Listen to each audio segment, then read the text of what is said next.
Resumo: eu sempre soube que não era o favorito. Desde pequenos, isso estava bem claro. Meu irmão mais velho, Lucas, era o garoto perfeito aos olhos dos meus pais. Sempre tinha as melhores notas, os maiores elogios, as oportunidades mais incríveis. Ele era o que todos esperavam ser, enquanto bem, eu era apenas eu. Mas o que me machucava mais não era só a diferença óbvia, mas como as coisas que eu fazia nunca pareciam ser suficientes. Sempre havia algo mais que Lucas poderia fazer para agradar. Era como se eu estivesse constantemente tentando alcançar uma linha que nunca chegava ao fim, e a cada vez que eu olhava para os meus pais, os olhares deles estavam sempre voltados para ele. Eu me convenci de que isso era só uma fase, uma coisa de irmão mais velho. Mas com o tempo, percebi que talvez eu estivesse errado, ou talvez tivesse alguma verdade por trás de tudo aquilo. Foi quando algo aconteceu, algo que mudou a forma como eu via o meu irmão e meus pais. Algo que me fez perceber que talvez o que eu achava ser uma simples questão de favoritismo fosse muito mais complicado do que eu imaginava. Sempre fui o irmão esquecido. Parte 1. Quando éramos pequenos, parecia que Lucas sempre sabia o que fazer para agradar. Ele se saía bem em tudo, nas tarefas da escola, nas atividades extracurriculares, até no esporte. Eu, por outro lado, nunca fui bom com essas coisas. Não sou tão inteligente quanto ele, nem tão atlético. Mas o pior não era o fato de eu ser diferente. O pior era ver os olhos dos meus pais sempre brilhando quando ele fazia alguma coisa, e o meu esforço sendo completamente ignorado. Na escola, Lucas era o aluno modelo. Ele recebia medalhas, troféus e até menções honrosas. E, claro, os elogios seguiam para casa. Lucas, você é um exemplo, meu pai dizia. Eu sabia que você conseguiria, minha mãe sempre dizia com aquele sorriso orgulhoso no rosto. Mas quando eu trazia boas notas, os elogios eram mornos. Bom trabalho, mas você pode fazer mais, minha mãe me dizia, sempre com um tom de desaprovação sutil, como se eu nunca fosse bom o suficiente. Mesmo quando eu tentava algo diferente, como aprender a tocar violão ou desenhar, Lucas já tinha dominado a arte antes de mim. E não era apenas uma questão de habilidades. Quando meu pai me elogiava por algo que eu tivesse feito, era sempre apressado, como se ele estivesse se forçando a ser gentil. Mas quando Lucas fazia algo semelhante, ele recebia uma atenção total, como se fosse o evento mais importante do dia. Havia pequenas coisas também. Quando fazíamos viagens em família, as fotos eram sempre dele, as lembranças eram sobre ele.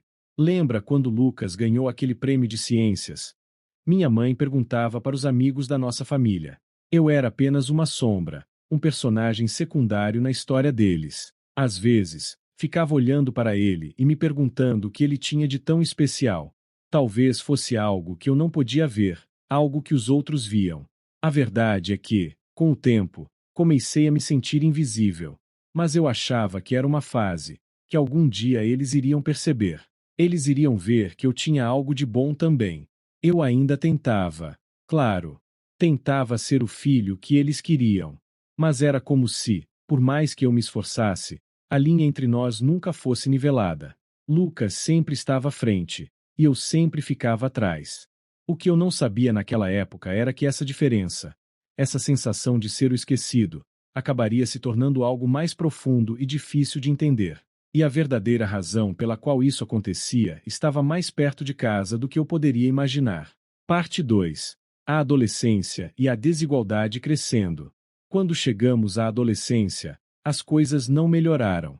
Pelo contrário, começaram a piorar. Lucas, como sempre, era o foco. Ele começou a ser reconhecido nas reuniões de pais e mestres. Sempre era o que recebia os olhares orgulhosos, as palavras de incentivo dos professores.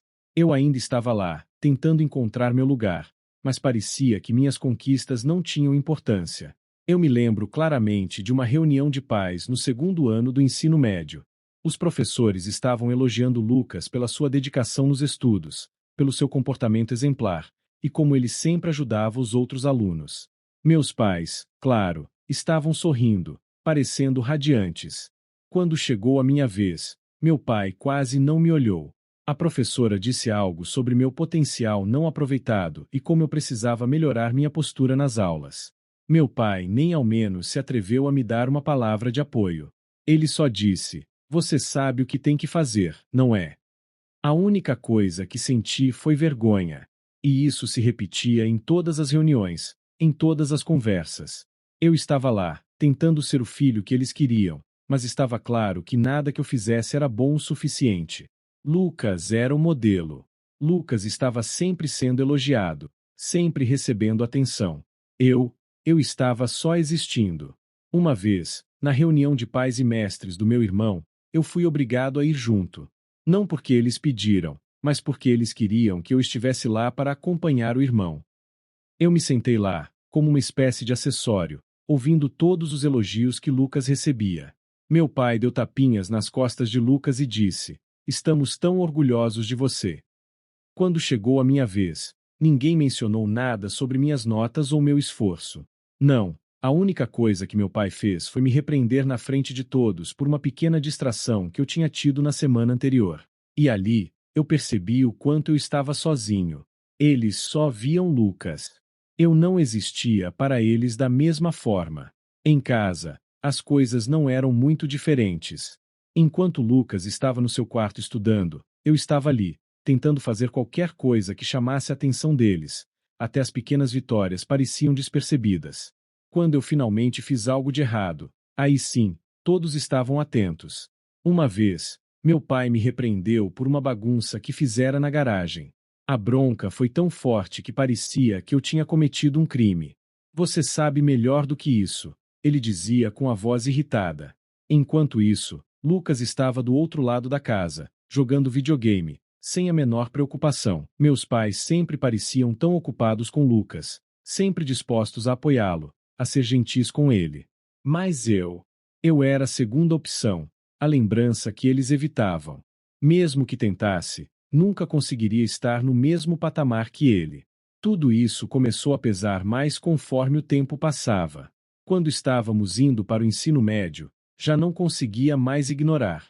Eles não estavam nem aí para o que eu fazia, mas estavam sempre prontos para elogiar Lucas. Eu me perguntei o tempo todo: por que eu não sou bom o suficiente para eles? Era difícil ver meu irmão se sair tão bem, enquanto eu estava à margem, tentando, em vão, encontrar um lugar que fosse meu. Mas ainda havia algo mais que eu não sabia. Algo que, se eu tivesse descoberto naquela época, talvez tivesse mudado tudo. Parte 3. O trabalho que não era meu. Quando a adolescência avançou, as coisas começaram a ficar ainda mais desequilibradas em casa. Meus pais começaram a me sobrecarregar com todas as responsabilidades da casa. Tudo parecia cair sobre meus ombros enquanto Lucas recebia cada vez mais liberdade. Eles me diziam que ele precisava de tempo para estudar, que o futuro da nossa família dependia dele. Como se isso fosse alguma desculpa válida para justificar porque ele poderia ficar no quarto o dia inteiro, enquanto eu tinha que limpar, cozinhar e cuidar de tudo que restava. Eu ainda lembro da noite em que meu pai, com aquele tom sério, me disse: "Lucas tem um grande futuro pela frente. Ele vai nos tirar dessa situação. E para isso, ele precisa focar nos estudos. Você entende, não é?" Naquela noite, Lucas estava trancado no quarto, jogando videogame com os amigos, enquanto eu passava o resto da noite limpando a casa e lavando a louça. Meus pais não viam o quanto isso estava me matando por dentro. Eu me sentia como se estivesse sendo usado, como uma espécie de trabalhador invisível, só para manter as coisas funcionando enquanto eles investiam todas as suas esperanças e sonhos em Lucas. A pressão sobre Lucas era imensa, eu entendia isso. Mas o que eu não conseguia entender era porque ele não tinha que fazer nada.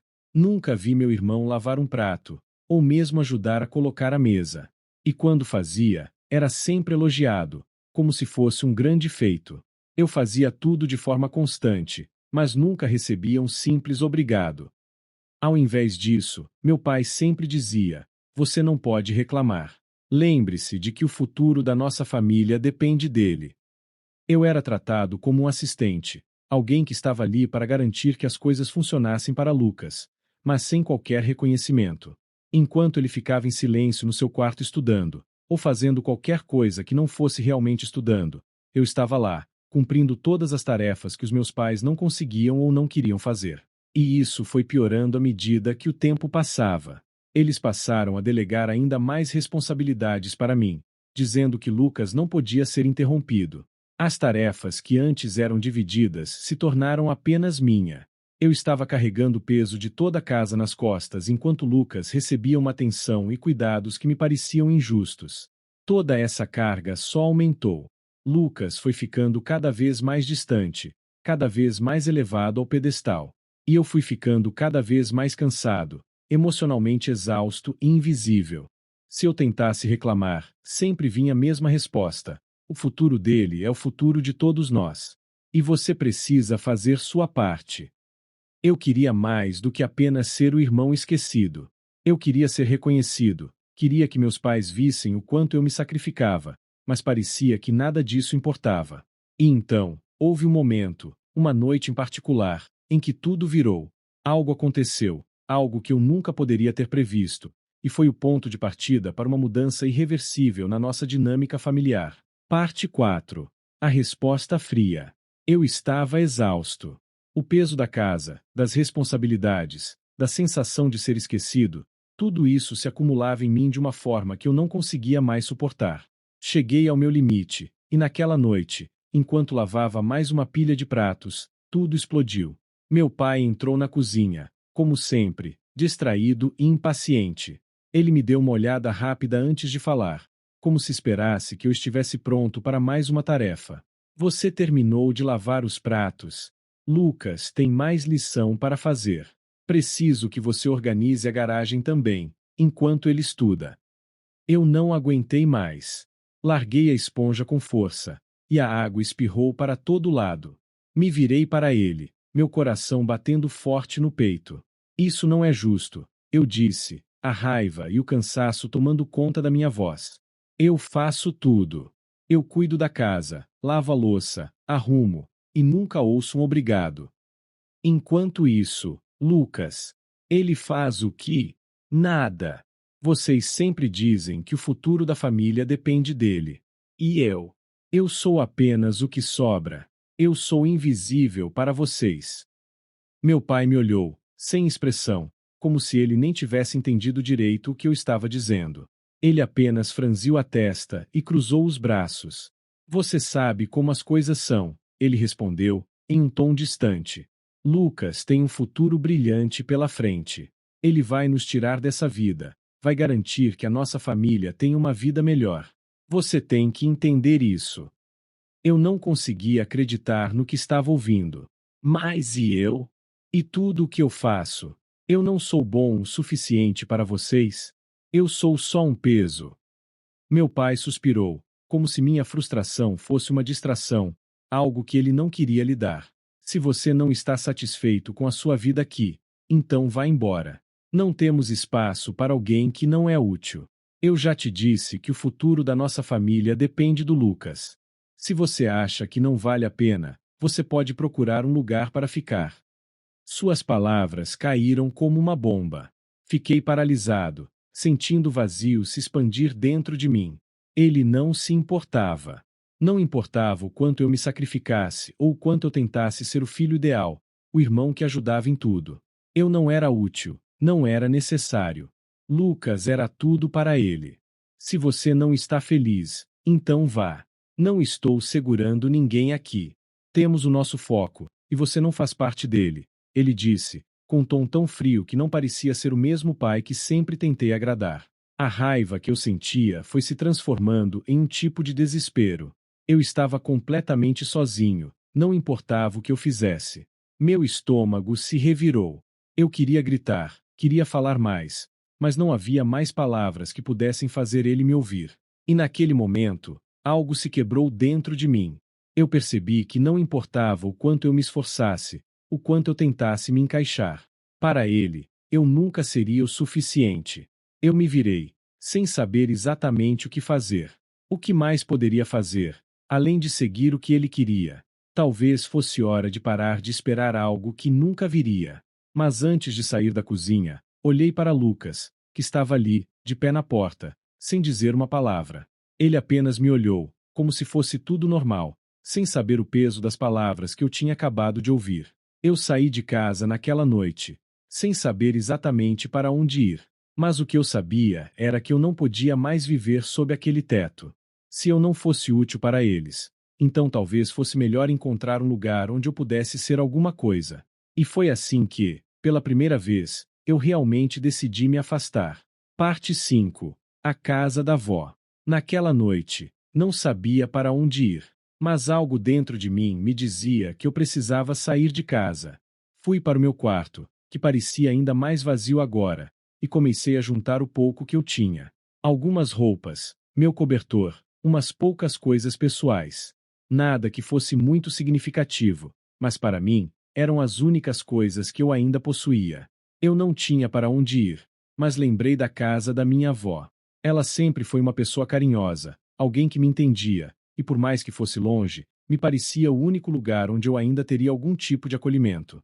Levei pouco mais de 1 hora para arrumar minha mochila e pegar as poucas coisas que me restavam. Fui para a porta, olhando uma última vez para a casa que eu estava deixando para trás. Não me importava mais. Eles nunca me entenderiam, nunca iriam ver o que eu estava passando. O que eu sentia. Fui até a casa da minha avó, a pé, sem contar para ninguém onde eu estava indo. Cheguei lá de madrugada.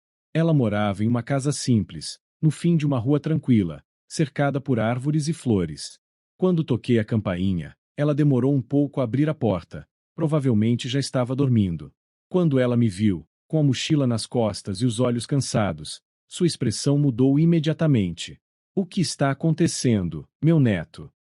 Ela me olhou com surpresa, quase como se tivesse visto um fantasma. O que aconteceu? Você está bem? Eu respirei fundo e sentei no sofá, tentando organizar as palavras. Eu nunca tinha contado para ninguém o que realmente estava acontecendo em casa, mas agora, com a avó, eu não conseguia mais esconder. Vó, eu não aguento mais. Os meus pais. Eles nunca me veem. Eles só olham para o Lucas. Eu sou só o trabalho. Eu cuido de tudo em casa, faço as coisas, e nunca sou reconhecido. Eles não se importam com o que eu sinto. Meu pai, ele me disse para sair de casa, porque eu não sou útil. Que o futuro da família depende do Lucas e se eu não estivesse feliz, poderia ir embora. A voz falhou no final. Eu olhei para ela, esperando uma resposta. Minha avó, que sempre foi tão forte e amorosa, estava visivelmente chocada. Ela ficou em silêncio por alguns segundos, sem saber o que dizer. Isso não pode ser verdade. Não posso acreditar que seu pai tenha falado isso com você. Ela parecia incrédula, mas logo se levantou e foi até a cozinha, voltando com uma xícara de chá quente para me acalmar. Meu querido, ela começou, com um tom mais suave. Eu sempre vi o quanto você é dedicado, o quanto se esforça, mas nunca imaginei que fosse sentir isso de seus pais. Isso não é certo. Eles não deveriam fazer isso com você. Ela sentou ao meu lado, pegou minha mão com as suas, e me olhou nos olhos. Você não é invisível, você nunca foi. E você merece mais do que ser tratado assim. Vou te ajudar no que for preciso, mas não posso aceitar que você viva assim. Eu me senti tão aliviado, mas ao mesmo tempo tão confuso. Tudo o que eu queria era ser ouvido, ser reconhecido, e agora que estava minha avó, pronta para me apoiar. Ela não entendia exatamente o que tinha acontecido, mas eu sabia que ali, ao lado dela, era onde eu poderia, finalmente, respirar. Você pode ficar o tempo que precisar, aqui na minha casa, ela disse, como se fosse a coisa mais simples do mundo. Aqui você vai ter um lugar onde pode ser você, onde não precisa carregar o peso do mundo nos ombros. Eu olhei para ela, tentando processar tudo o que tinha acontecido. Eu não sabia o que o futuro me reservava, mas naquele momento, eu sabia que estava fazendo a escolha certa. A casa da minha avó, simples e cheia de lembranças, era agora o único lugar onde eu sentia que havia espaço para mim. Eu não sabia o que faria a seguir, mas pelo menos, por agora, eu estava em um lugar onde o peso do mundo não estava sobre mim. Não esqueça de deixar o like e se inscrever no canal. Parte 6. A busca e a recusa. Os dias se passaram desde que eu fui para a casa da minha avó, e no começo, tudo parecia estar mais tranquilo. A sensação de alívio foi imensa. Eu estava em um lugar onde ninguém esperava que eu fosse sempre perfeito, onde podia ser eu mesmo. Não me sentia pressionado para agradar ninguém. Mas, então, um dia, o telefone tocou. Era uma ligação que eu não estava esperando, mas, ao mesmo tempo, sabia que iria acontecer em algum momento. Era meu pai. Onde você está, menino? Por que não nos ligou? Estamos te procurando. A voz dele estava tensa, carregada de raiva e frustração. A casa está uma bagunça, não estamos dando conta. O Lucas não faz nada aqui. Precisamos de você para ajudar. Você é a única pessoa que pode colocar as coisas em ordem. Eu fiquei em silêncio por alguns segundos, tentando processar suas palavras. Ele não estava preocupado comigo. Ele só queria que eu voltasse para que eu pudesse retomar minha posição de ajudante. De utilidade. Eu sabia disso. Eu não vou voltar, respondi, com firmeza. Eu não sou a solução para seus problemas, pai.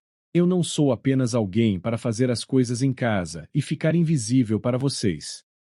Meu pai ficou quieto por um momento. Então ouvi um suspiro profundo do outro lado da linha. Você não entende, filho. A casa está difícil de administrar. O Lucas não ajuda em nada. Estamos sobrecarregados e precisamos de você para dar uma mãozinha. Só você pode fazer as coisas funcionarem. Não, pai. Eu não vou voltar. Eu não sou o seu empregado. Não sou a solução para os seus problemas. Se você quer que as coisas funcionem, então vocês precisam fazer o esforço também. Lucas é capaz de ajudar também. Ele só escolhe não fazer nada. Houve um silêncio no outro lado da linha, como se meu pai estivesse tentando encontrar as palavras para me convencer, mas ele sabia que não poderia. Eu sabia que ele queria que eu voltasse, não por causa de um amor ou uma preocupação genuína comigo, mas porque eu era necessário para a manutenção da rotina deles. Você está fazendo um grande erro, ele disse, a voz agora mais baixa, mas ainda cheia de frustração. Eu não sei o que está acontecendo com você, mas se você não voltar logo, as coisas vão ficar cada vez piores. Não vai ser bom para você ficar longe. Vai acabar se arrependendo. Eu já tomei minha decisão. Eu não vou voltar. Estou bem aqui com a vovó. Eu já tive o suficiente de ser tratado como se não fosse nada. Se vocês querem mudar as coisas, é com vocês mesmos. Eu não posso mais ser a pessoa que sempre resolve tudo. Eu desliguei o telefone antes que ele pudesse dizer mais alguma coisa. Não queria ouvir mais desculpas ou mais pressões para voltar. A decisão estava tomada. Mais tarde, minha avó entrou na sala. Ela tinha ouvido a conversa e me olhou com uma expressão que mesclava preocupação e apoio. Você fez o que achou certo, meu querido, ela disse, colocando a mão sobre a minha. Eles vão ter que entender que você não é responsável por tudo. Eles vão ver o quanto você faz falta, mas isso não é seu problema. Agora, é o seu momento de cuidar de si mesmo. Eu a olhei e senti um peso enorme saindo de cima de mim. Eu finalmente estava fazendo algo por mim, e, por mais difícil que fosse, sabia que era o melhor. Não voltaria para aquela casa onde eu não era valorizado. Parte 7. Um novo começo. A vida na casa da minha avó, embora simples, começou a ser um novo começo para mim.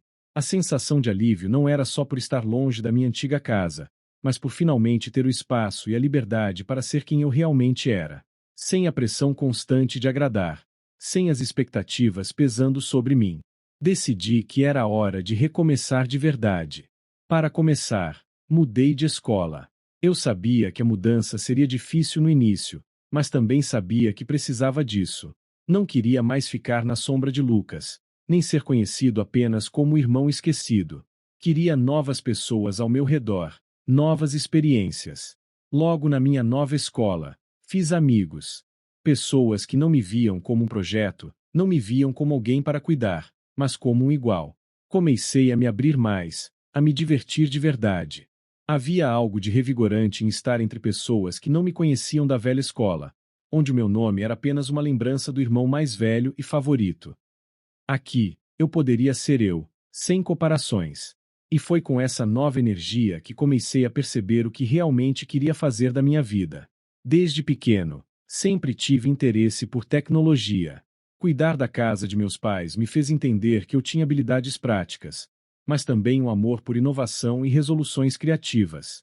Comecei a explorar programação por conta própria, pesquisando tutoriais e criando pequenos projetos no meu computador.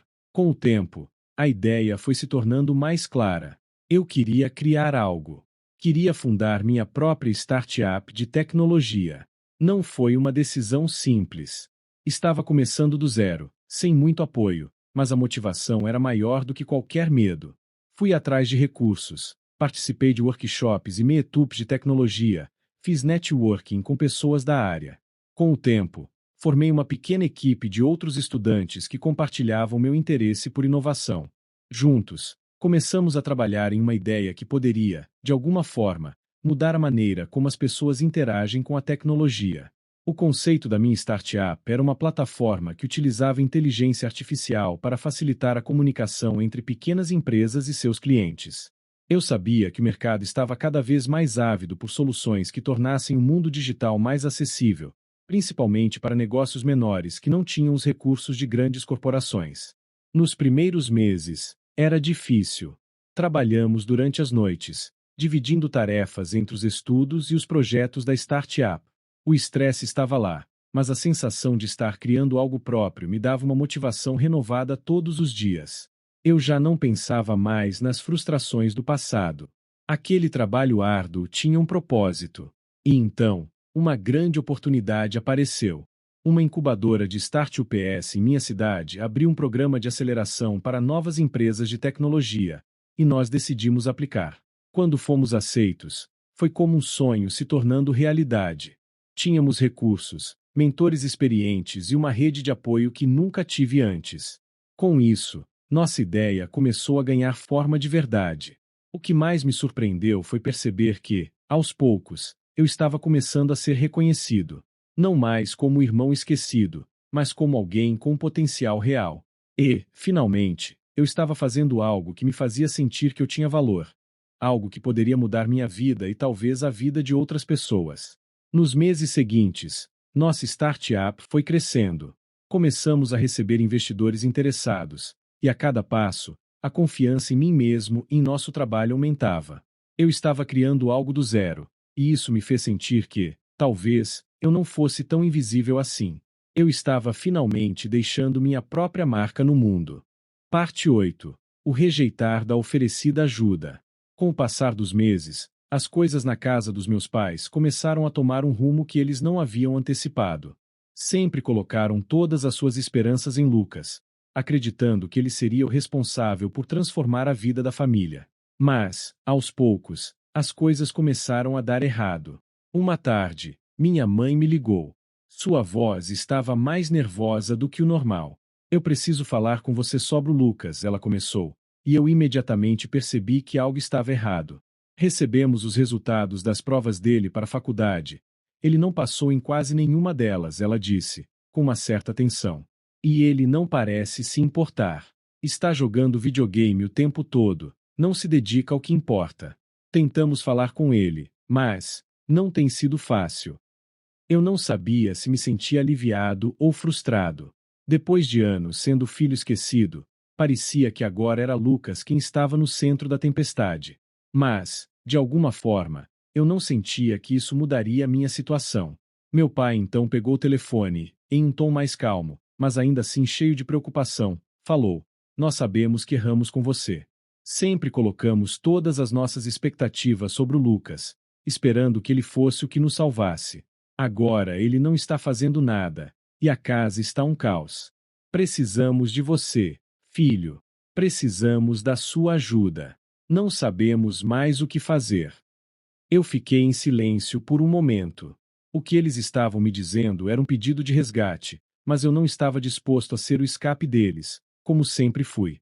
Vocês querem que eu volte porque o Lucas não está cumprindo as expectativas de vocês, certo? Eu perguntei, minha voz firme. E, de alguma forma, esperam que eu seja a solução para todos os problemas. Houve uma pausa. Eu sabia que minha mãe estava tentando encontrar as palavras certas para se desculpar, mas a verdade era que nada mudaria. Nós não pedimos que você seja a solução, só precisamos de ajuda. Estamos sobrecarregados, ela disse. Minha resposta foi direta e sem espaço para mais discussões. Eu não sou a solução de vocês. Nunca fui, e não vou ser. Eu não sou o seu plano de escape. Não vou voltar para resolver os problemas que vocês criaram, e não vou assumir o lugar de quem nunca fui. Eu sabia que minhas palavras eram duras, mas eu não estava mais disposto a ser a muleta da família. O que eles queriam não era me ajudar ou me apoiar. Eles queriam alguém para consertar tudo que estava quebrado. Mas eu não era mais aquele filho que aceitaria essa carga. Eu construí minha própria vida agora. Tenho meus próprios problemas, minha própria jornada. Não vou voltar para ser o resgatador de ninguém, eu continuei. Eu sou outra pessoa, e vocês precisam entender isso. Não entrem mais em contato comigo para isso. Ouvi um longo suspiro do outro lado da linha. Meus pais estavam silenciosos, provavelmente tentando processar tudo que eu havia dito. Eu sabia que eles estavam desapontados, mas, para mim, era mais importante ser honesto com eles. Eles precisavam entender que o ciclo precisava terminar. Eu não voltaria para aquela dinâmica tóxica. Estou fechando essa porta, eu finalizei, com firmeza. Vocês precisam resolver as coisas por conta própria. E por favor, não entrem mais em contato comigo se for para tentar me fazer voltar. Eu não vou. Não serei a salvação de ninguém. E com isso, eu desliguei o telefone. Senti um misto de alívio e tristeza. Mas, no fundo, sabia que estava fazendo o que era certo para mim. Eu não podia mais carregar o peso das expectativas deles. Não seria o escape deles. Parte 9. O sucesso inesperado. Os meses seguintes foram uma verdadeira reviravolta para mim. A decisão de seguir meu próprio caminho e deixar o passado para trás, apesar de difícil, começou a dar frutos de formas que eu nunca imaginei. A startup que eu e meus amigos havíamos fundado começou a crescer de forma exponencial. No começo, éramos apenas um pequeno grupo de jovens com ideias grandes, sem saber se daríamos certo. Mas, com o tempo, conseguimos lançar um produto inovador, algo que ninguém mais havia tentado antes. E foi um sucesso. As primeiras semanas após o lançamento foram intensas. Estávamos trabalhando praticamente 24 horas por dia, enfrentando os altos e baixos que qualquer empreendedor enfrentaria. Mas, à medida que o mercado reagia positivamente, nosso negócio decolou. Em poucos meses, fomos abordados por investidores, que viam no nosso projeto um enorme potencial. As propostas eram grandes, mas nos mantivemos focados em nossa visão. E então, o inesperado aconteceu. O sucesso veio rápido. Em menos de um ano, nós éramos milionários. Não era só o dinheiro que estava mudando, mas também as oportunidades que surgiam a cada dia. A startup estava se expandindo globalmente, e nós tínhamos uma equipe sólida ao nosso lado. A vida que eu conhecia estava completamente transformada. E, o mais importante, minha avó, que sempre foi uma grande fonte de apoio, também estava vendo as mudanças em sua própria vida. Decidi que era hora de retribuir tudo o que ela havia feito por mim, todos aqueles anos em que ela me acolheu quando eu não tinha mais ninguém. Com o dinheiro que ganhei, comprei uma casa nova para nós dois. Não era nada extravagante, mas era exatamente o que ela merecia. Um lugar confortável, cheio de luz, com um jardim bonito onde ela poderia passar horas cuidando das plantas. Eu me lembrei de como ela sempre falava sobre a importância de ter um lar acolhedor, e eu queria que ela tivesse exatamente isso. A mudança foi profunda. Minha avó, que passava a maior parte do tempo cuidando de sua casa simples, agora tinha um lar que refletia o quanto ela significava para mim. Lembro de vê-la pela primeira vez entrando na casa nova, com os olhos cheios de surpresa e felicidade. Você fez tudo isso para mim? Ela perguntou, com a voz embargada. Sim, vovó. Você merece tudo isso e muito mais. Sempre acreditou em mim quando ninguém mais acreditava, eu disse, com um sorriso. Agora é a sua vez de aproveitar. Ver a felicidade dela foi mais valioso do que qualquer quantia de dinheiro. Eu sabia que estava finalmente no caminho certo, não só para mim, mas também para as pessoas que realmente importavam. A casa tinha tudo o que ela sempre quis: um pequeno jardim, uma varanda para tomar chá, e até um cantinho para ela ler suas histórias favoritas. O melhor de tudo era que ela podia descansar, sem precisar se preocupar com as contas ou com a falta de espaço. Aquela casa era nossa, um símbolo de tudo que tínhamos conquistado juntos. E, enquanto eu me sentava na varanda com minha avó, vendo a vida florescer ao nosso redor, eu soube que tudo que havia feito para chegar até ali valeu a pena. Eu não só mudei minha vida, mas também pude mudar a dela de uma forma que eu nunca imaginei ser possível. Parte 10. O pedido absurdo. Eu estava começando a me acostumar com a nova vida que havia construído. Cada dia trazia novos desafios e novas conquistas. Mas algo me dizia que, em algum momento, o passado ainda voltaria para me assombrar. E, como eu suspeitava, meus pais apareceram. Recebi uma ligação deles, algo que já não acontecia há meses. E, dessa vez, a voz da minha mãe estava diferente, mais cautelosa. Filho, precisamos conversar, ela disse, com uma leveza que não escondia o nervosismo. Sabemos que você está ocupado, mas é muito importante. Com o tempo, aprendi a reconhecer os sinais de que algo estava prestes a acontecer, e não era bom. Eu sabia o que estava por vir, mas, ainda assim, resolvi ouvir. Do que se trata? Perguntei, mantendo a calma. Bem, a verdade é que estamos vendo como as coisas estão indo para você agora, ela disse, quase hesitante. E pensamos que seria uma boa ideia, talvez, você ajudar seu irmão, Lucas, com algumas coisas na sua empresa. Eu fiquei em silêncio por um momento, tentando entender o que estava acontecendo. Meu irmão, Lucas, era o filho favorito deles, sempre o que chamava a atenção. Ele sempre foi o centro das atenções, enquanto eu estava na periferia da família, esquecido e ignorado. Agora, com meu sucesso, parecia que finalmente eles estavam me procurando. Mas não era para mim. Era para Lucas. Lucas, com a sua ajuda, talvez ele possa começar um trabalho mais importante, algo grande na sua empresa. Meu pai entrou na conversa, como se isso fosse um favor que eu deveria fazer. Estamos pensando em um cargo executivo para ele. E, se possível, algumas ações da sua empresa. Acho que é o mínimo que podemos pedir, já que sempre estivemos ao seu lado. Eu quase não conseguia acreditar no que estava ouvindo. Eles estavam literalmente pedindo que eu ajudasse Lucas, o irmão que sempre foi a prioridade para eles, mesmo quando eu fui deixado de lado. Não me surpreendeu, mas ainda assim me deixou com uma sensação de revolta. Como eles poderiam pedir isso depois de tudo o que eu passei? Como se o sucesso deles fosse minha responsabilidade. Desculpem, mas eu não posso fazer isso, respondi, sem hesitar. Nada disso faz sentido. Vocês nunca estiveram ao meu lado. Nunca fizeram nada por mim. Houve um longo silêncio do outro lado da linha. Eu sabia que eles estavam processando minha resposta, que provavelmente não esperavam um não tão direto. Mas não dava para ser mais claro. Você tem que entender, filho. Fizemos o que podíamos. Nos sacrificamos por você. Demos tudo o que podíamos para que você chegasse onde está, minha mãe disse, tentando justificar. Tudo o que fizemos foi por você. Eu ri, sem qualquer humor. Não, vocês não fizeram nada por mim. Nunca me enxergaram. Sempre foi sobre o Lucas. Sempre foi sobre as suas expectativas, seus planos. Eu era só o filho invisível. Não se enganem. Nunca me ajudaram, nem quando eu precisei. Sempre foram mais preocupados com o Lucas. E eu sempre fui só o peso. Agora, vocês querem que eu ajude ele?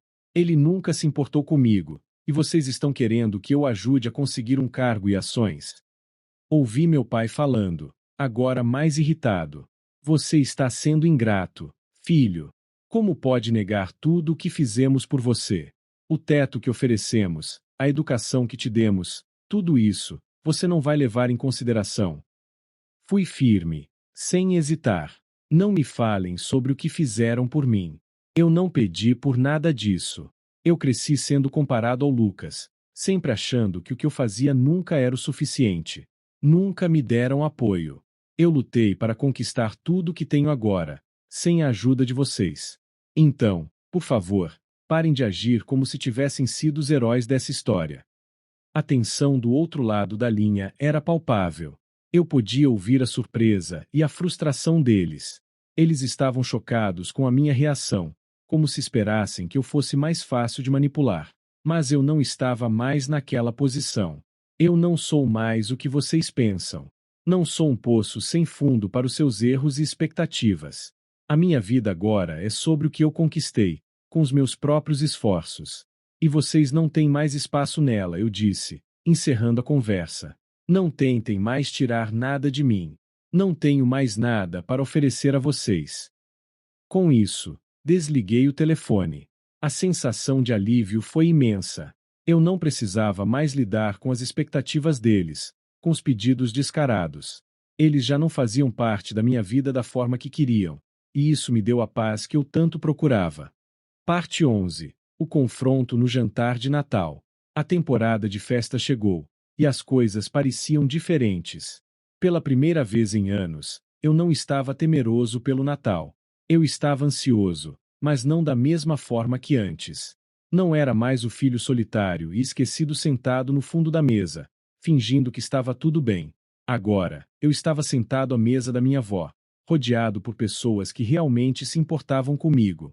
Minha avó tinha feito um jantar maravilhoso, como sempre. A casa dela estava acolhedora e cheia de aromas deliciosos de peru assado e sobremesas doces. Pela primeira vez em muito tempo, me senti em casa. A mesa estava mais cheia do que o normal. Minha avó, com seu sorriso acolhedor, estava cercada por tios, tias, primos e primas que não viam a hora de passar um tempo juntos. Minha mãe e meu pai, mesmo com o clima tenso, se sentaram ao lado de outros parentes que pareciam mais animados com o jantar do que com a situação entre nós. Não faltavam risadas e conversas descontraídas sobre o que aconteceu durante o ano. Mas eu sabia que o jantar deste ano não seria como os outros. Meus pais tinham deixado claro que viriam, e eu não sabia o que esperar. Quando chegaram, havia uma energia tensa no ar. Eles estavam agindo como se nada tivesse acontecido, como se o ano todo não tivesse existido. Meu pai me deu um abraço rígido, e minha mãe colocou um sorriso no rosto, mas não chegou aos olhos. Eles pareciam estar fingindo que tudo estava normal. Sentamos para jantar, e a conversa começou leve, mas logo a tensão foi se acumulando. Cada palavra parecia uma máscara escondendo o desconforto abaixo. Meus pais ficavam me olhando, claramente insatisfeitos com a distância que eu havia colocado entre nós. Meus tios e tias estavam ocupados com suas próprias conversas, e os primos brincavam entre si, alheios ao que acontecia à mesa dos adultos. Mas eu sabia que essa noite não passaria sem um confronto. Então, depois que comemos e as sobremesas foram servidas, a tensão finalmente estourou. Você realmente acha que pode simplesmente nos abandonar, não é? A voz do meu pai estava cortante, com a expressão fechada. Eu olhei para ele, sem desviar o olhar. Eu não estou te abandonando, pai. Eu estou vivendo a minha vida. Algo que eu nunca realmente consegui fazer antes. Você acha que agora é melhor que a gente? Que você conseguiu tudo sozinho e não deve nada para nós? Ele continuou, a voz ficando mais alta. Meus tios e tias começaram a perceber a mudança na atmosfera e a olhar curiosos, mas não se meteram. Alguns começaram a sussurrar entre si, como se soubessem que algo estava prestes a acontecer. Eu não estou dizendo que sou melhor que vocês, respondi, tentando manter a calma. Eu estou dizendo que cansei de sempre ter que consertar tudo para vocês. Eu não sou a solução. Nunca fui. Eu lutei para chegar onde estou agora, sem a ajuda de vocês. E não vou voltar a ser aquele filho que resolve tudo.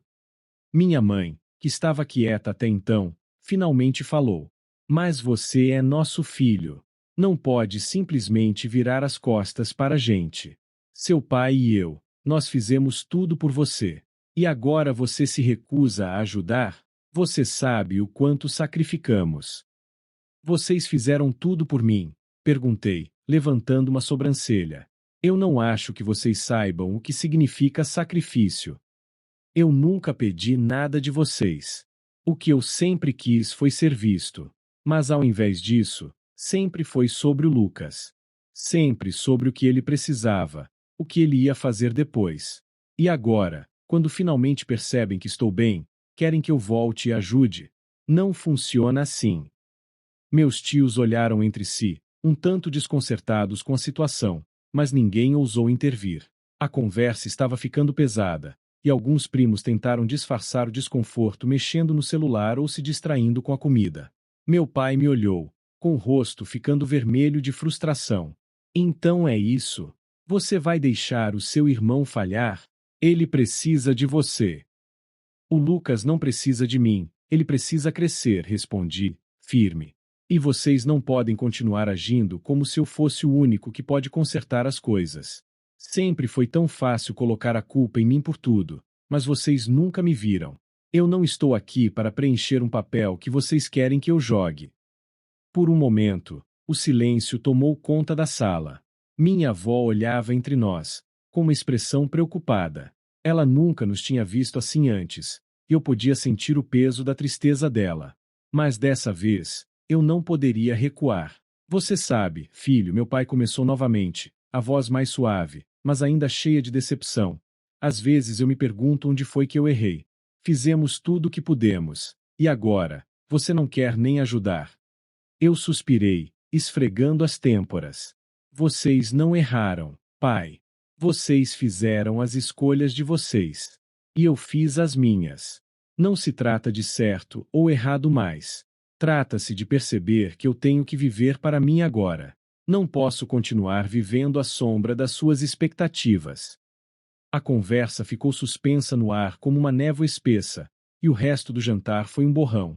Meus pais não disseram muito depois disso.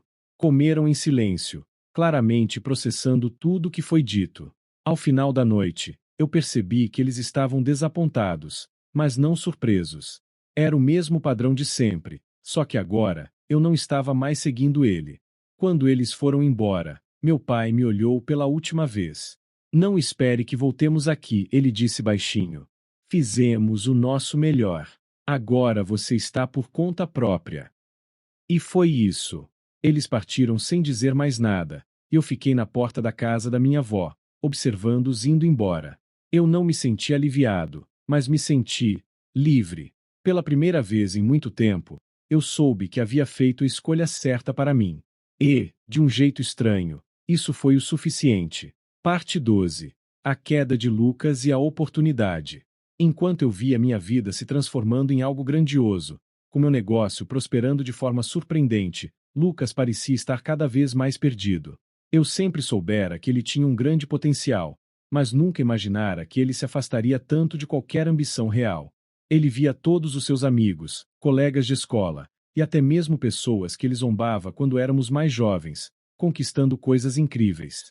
Amigos que tinham começado em empregos modestos agora estavam abrindo suas próprias empresas, comprando suas casas, viajando pelo mundo. E Lucas, por outro lado, parecia ter parado no tempo. Ele estava preso no seu próprio universo, uma realidade em que as desculpas e a procrastinação eram suas companheiras diárias. Fui informado de que ele estava em um emprego que mal pagava as contas. As noites dele eram passadas entre os mesmos bares e círculos de amigos que não traziam nada de bom para sua vida. Ele ainda jogava videogame, ainda se escondia da realidade, e ainda usava a desculpa de que não tinha sorte. Mas a sorte não tinha nada a ver com isso. Era a falta de atitude que o mantinha onde estava. Foi então que, um dia, ele me procurou. A ligação foi inesperada, e confesso que a última coisa que eu queria era responder. Mas, algo dentro de mim me fez atender. Ele estava no meu escritório, tremendo, com os olhos marejados, como se a vergonha finalmente tivesse tomado conta dele. Ele pediu ajuda, e não de qualquer maneira. Não foi aquele pedido de me salva, mas um pedido genuíno, vindo de alguém que finalmente parecia ter se dado conta do abismo em que se encontrava. Eu sei que não mereço nada de você, mas estou sem rumo, e não sei mais o que fazer. Não posso continuar assim. Eu preciso de uma oportunidade. Qualquer coisa. Se você puder me ajudar, mesmo que não seja muito, eu vou tentar. Eu juro. Eu fiquei em silêncio por um momento, refletindo sobre tudo o que havia acontecido. Lembrei-me de todas as vezes que ele teve chances e as desperdiçou, mas também lembrei da pessoa que ele podia ser se realmente se esforçasse. Então, decidi dar-lhe uma chance, mas não de uma forma fácil. Não seria uma solução mágica. Eu sabia que ele precisava de algo para começar a aprender a responsabilidade e a disciplina que sempre faltaram em sua vida. Ok. Lucas, eu posso te oferecer algo. Não vai ser fácil, mas é um começo. Eu vou te colocar como zelador na minha empresa. Vai ser um trabalho pesado, mas vai te ensinar o valor do trabalho e a importância de se esforçar. Ele olhou para mim com uma mistura de alívio e surpresa. Eu sabia que ele esperava algo diferente. Talvez estivesse esperando que eu lhe desse uma posição mais alta, algo relacionado ao seu ego. Mas, no fundo, o que ele realmente precisava era de algo que o fizesse perceber o valor do esforço diário, de como é preciso passar por certos desafios para crescer. Eu sei que não é o que você espera, mas é o melhor que posso fazer agora, eu disse. Vai ser um teste. Se você se mostrar comprometido, quem sabe o que o futuro pode trazer. Lucas se calou por um instante, olhando para o chão, e então olhou para mim, agradecido, mas ainda um pouco envergonhado. Eu aceito. Obrigado. Não vou te decepcionar. Eu dei a ele a oportunidade que eu nunca tive. Não era luxo, não era um cargo executivo ou uma solução rápida. Era trabalho, dedicação e, acima de tudo, a chance de recomeçar. Ele finalmente tinha algo para fazer, algo para lutar por. E, quem sabe, essa poderia ser a virada que ele precisava. Não esqueça de deixar o like e se inscrever no canal.